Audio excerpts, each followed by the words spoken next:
South Carolina is facing almost $20 billion of state pension debt. You know, this problem wasn't created by our teachers and our state employees, and so they shouldn't have to front the burden of paying this back. But for Director Craig King and the Palmetto State Teachers Association, that is exactly what state legislators are considering. USC Student Services Director Art Farlow says there should be a better way to solve the pension debt problem besides taking away more money from state employees.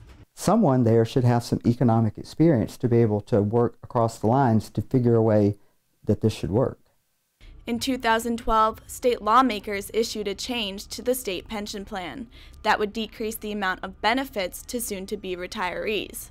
But even with the new change, pension debt was still increasing. I don't want us to make the same mistake we did 4 years ago when we made changes in benefits, but we still didn't address the big elephant in the room, which is money and the unfunded liability. The unfunded liability is really just the amount of funds the program doesn't have, but is obligated to give.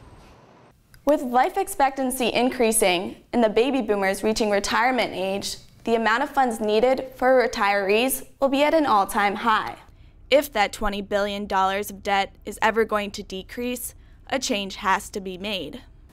A proposed new plan says employee contribution rate will have to increase, and that increase would mean less money for state employees to bring home.